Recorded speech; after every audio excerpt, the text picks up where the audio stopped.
حضرت عثمان غنی رضی الله تعالی عنہ د اسلام راوړلو والا واقعا د واجبه واقعا ده. خو په دینه مخکې دا یو خبره په ځین کې کېنه وي چې وسه د قرباني سیزن تیر شو او 18 ذی الحجه د حضرت عثمان غنی رضی الله تعالی عنہ د شهادت ورځ ده. د قرباني په وخت کې ابراهیم علیه السلام قرباني وکړه. اصل محبت ته الله تعالی سره، اصل عشق دی الله تعالی سره، اصل قربانی خدا ده چې انسان خپل ځان دی الله تعالی په حضور کې قربان کی. خو الله تعالی په مونږ تاسو باندې خپل رحم او کرم ده تر سره باندې کړی ده. الله تعالی فرمایي چې تاسو د خپل ځان په ځای باندې د ساروي قرباني وکړي. دا به زدا سه شمارم لکه تا چې د خپل ځان قرباني کړی ده. کچیرته ابراهیم علیه السلام د خپل بچی قرباني کړي وای نو بیا به د مونږ تاسو لپاره ډیره زیاته د قرباني مشکل وای. په ډیر مشکل امتحانات کې مونږ تاسو پریوتلی وای. خو ابراهیم علیه السلام د خپل بچی په ځای باندې د ساروي قرباني وکړه. نن مونږ تاسو لپاره د قرباني ډیره زیاته اسانه کړې ده.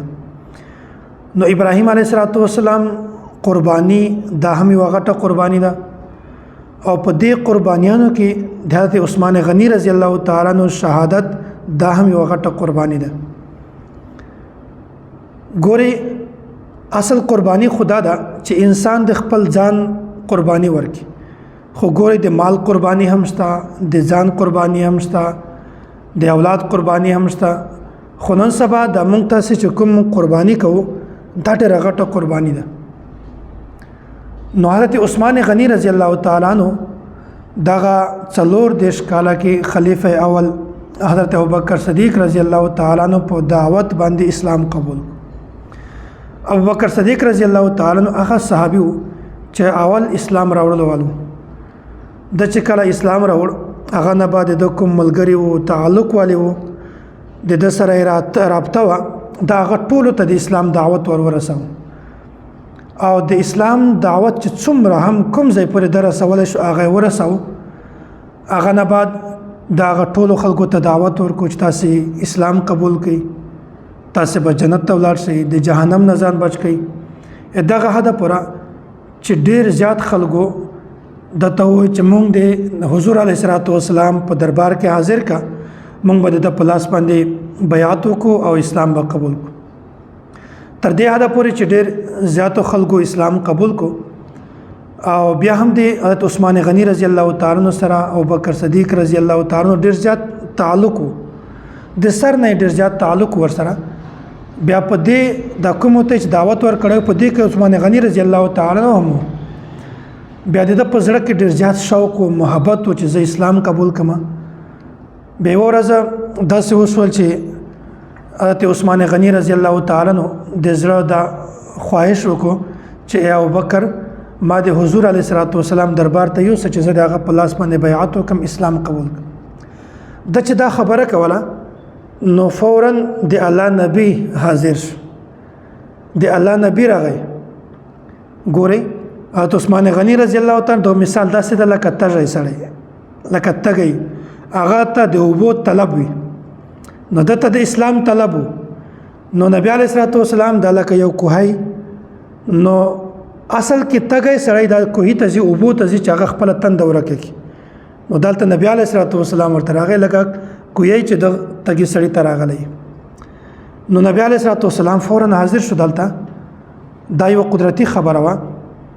نو نبی علیه السلام ورته فرمایل چې اے عثمان ته اسلام قبول کا او داسې وکړه چې ته جنت هم قبول کا، ځکه چې زه الله تعالی د تا دپاره او د ټولو مخلوقاتو دپاره د هدایت ورکولو ته، د هدایت کولو دپاره زه الله تعالی را لېږلی یم چې زه خلکو ته هدایت وکم، لاره ورته وښیم چې د اسلام قبول کړي.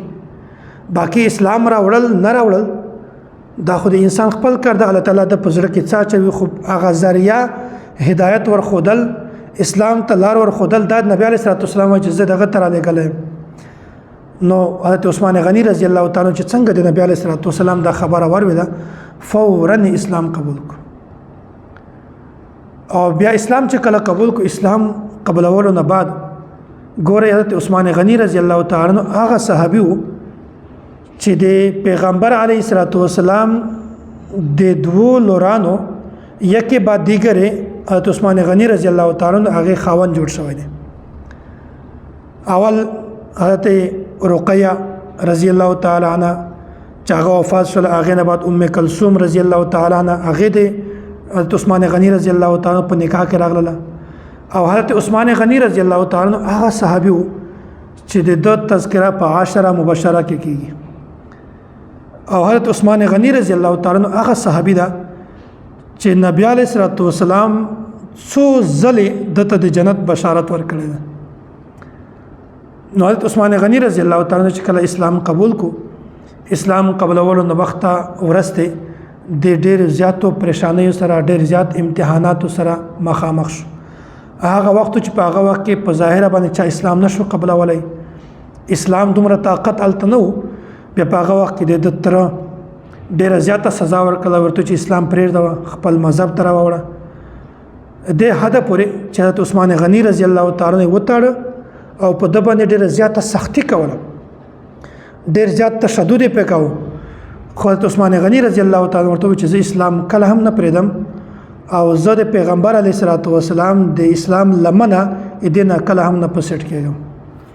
نو دا حضرت عثمان غنی رضی الله تعالی عنہ چې د اسلام راوړ او بیا په هغه نه بعد نبی علیه الصلاۃ والسلام خپل دوه لورګانې دته ورکړلې چې وفات شول، هغې نه بعد بله ورکړه. دا تفصیلي خبره انشاءالله زه مخکې بیانومه.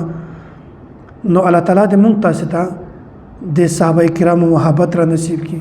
الله دې موږ تاسې ټول د صحابه کرامو په نقش قدم باندې روان کړي او الله تعالی دې زموږ په زړونو کې، زموږ بچیانو، زموږ د مور پلور د ټولو په زړونو کې الله تعالی د صحابه کرامو محبت پیدا کړي.